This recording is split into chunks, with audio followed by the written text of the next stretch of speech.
Welcome to Donmar TV News Channel, mga nagbabagang balita sa buwan ng Setyembre. Ayan, tingnan niyo yung kalokohan na yan, ha?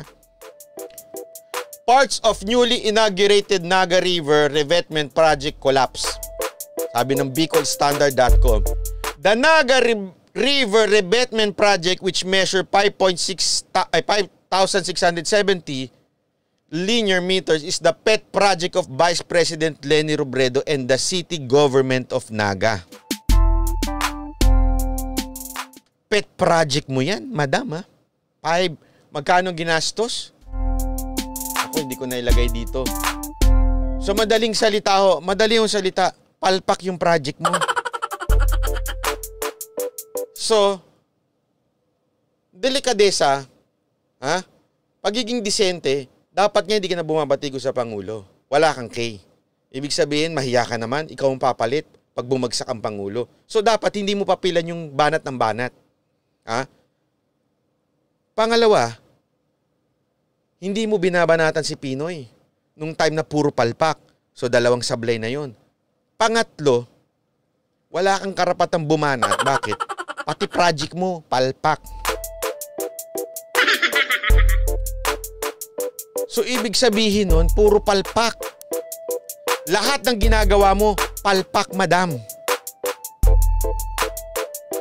Tapos sasabihin mo, magpupuna ka araw-araw, kikwestiyonin mo ang Pangulong Duterte. Mahiya ka naman.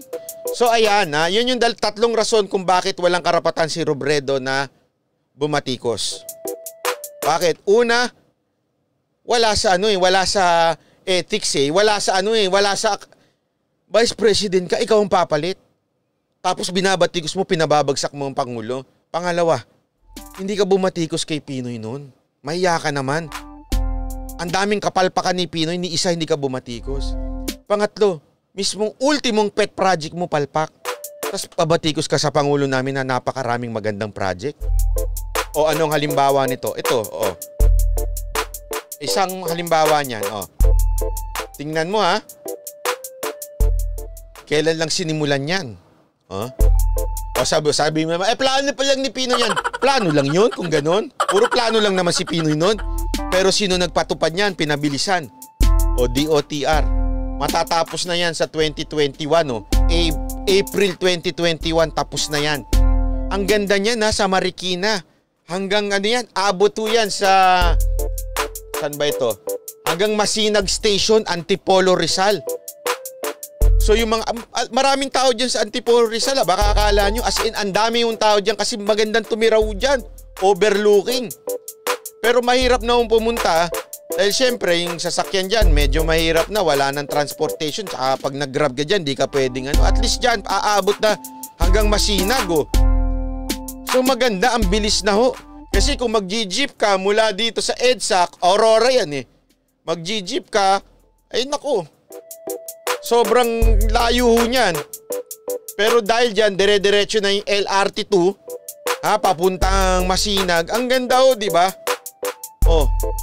Tapos yung mga ganyan, Madam Leni, hindi ka man lang pupuri. Sana man lang, di ba kung may komento ka naman, mahilig kang komento araw-araw. Daig mo pa si Sec Panelo Si Sec Panelo, MWF lang. Yung counter strike niya, hindi. Counterpoint niya. Di ba? 3 times a week lang ang komento niya. Ikaw, madam, araw-araw. Non-stop. Pero puro mo negative. Kaya nga, ikaw ang queen of nega. Lahat negative. Yung mga ganito, ba't di mo purihin? Di ba? Ay, nako. Nakaka-irritate ka, ha? Ano pa? Ito. Aside from wala kang karapatan, mamuna, yung pa-PR mo ay isang napakalaking fake news.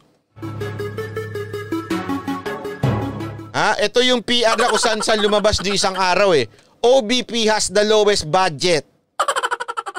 Ay isang fake. Isang fake news. Sabi ng CNN Philippines, despite having the highest audit rating, Representative Gabriel Bordado points out the irony of OBP having the smallest budget allocation in the entire bureaucracy. Tapos pipick upin ng CNN. Kunwari, hindi naman kami nagsabi.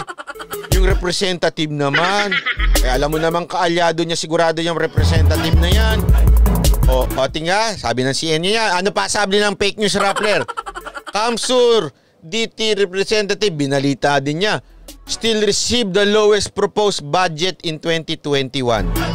Buti na lang at nandyan si Congressman Defensor Santiago. Anong sabi niya? Other agencies have smaller budget than VP Robredo's office.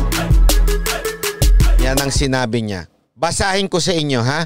Para naman baka sabihin nyo, niluluko ko kayo eh. Ayon sa balita na yan ha. Defensor made the remark amid supposed claims from the supporter of Vice President Robredo that her office has the smallest slice of the proposed 4.5 trillion budget. Sabi niya, let's set the record straight in fairness to President Rodrigo Duterte, who proposed that 4.5 trillion national budget for the next year. The 679.7 million he recommended for the OBP is not the tiniest allocation in the bureaucracy as was made to appear. Fake news kayo, hayop kayo. Ina nyo. According to the lawmaker, other important agencies of the government will a budget that is equivalent to the amount allocated for the OBP for next year. For instance, example, 85.2 million is budgeted for Anti-Money Laundering Council o yung AMLAC. Ha? Tingnan mo ha. 85.2 million lang yon. Yung sa'yo, 300 plus million. Oh. Almost 400. Oh, ito pa. Yung 146 million for the Anti-Red Tape Authority. Alam niyo ho ba yan? Ang pinangungunahan niya ng kapatid ni Greco Bellica. Yung Anti-Red Tape na ha. At tandaan nyo ha. Oh. Napakadaming trabaho niya mga yan. O ano pa? 344.5 million for the Dangerous Drugs Board. O. Ano nasa ilalim niyan? PDEA. Na mas maraming trabaho kaysa kay Leni Robredo. Pero mas mababa sa budget. O.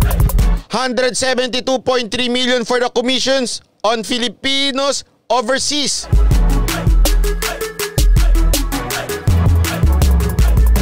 Sabi nga ni Defensor, maybe we should increase the budget for the AMLAC so it could catch money launderers. Ang amount kasi, moreover, a total of 387.6 million or 57% of the OBP's proposed budget for next year is for subsidy, financial assistance or dole-outs, he continued. Sa madaling salita, yung sinasabi nilang mababa daw, pinakamababa daw, ay isang freaking fake news. Fake news. Leni Robredo, fake news ka. Ganyan ho si Madam Leni Robredo. Sasabihin nila, wala man kaming kinalaman yan. Binalita lang ng kaalyado namin yan. Hindi kayo nag-usap. Wag nga. Don't me. Wag ako. Imposible. Sigurado yan, pinalabas niyo yan para tapos ibabalita ng mga media, pinakamababa keso binawasan. O, di ba ano pa ang ano? Ito ha. Binawasan kayo ng 28 million. Okay? Kesa dun sa last year nyo. Pero hindi din binanggit na binawasan din ng Office of the President ng 11 million. Hindi man ganun kalaki, kasi laki. Pero gayon pa man, binawasan din. O. Sa madaling salita ho, Madam Robredo, napakasinungaling ninyo. Napakasinungaling ng grupo ninyo. Yung mga nag-handle ng press release nyo, napakasinungaling. Akala nyo, madadala kayo, ang taong bayan, porket hawak ninyo ang media. Kaya lang merong social media ho eh. At dahil sa social media ho, talagang babanatan namin kayo. Dahil ako si Banat, babanatan ko kayo. Ako si Banat. My God. Ha? I hate drugs. Talagang ang galing ng mga oposisyon sa kasinungalingan, ano? Mga fake news talaga, no? Nakakainis talaga ito, mga ito. Wala kayong kwenta, no?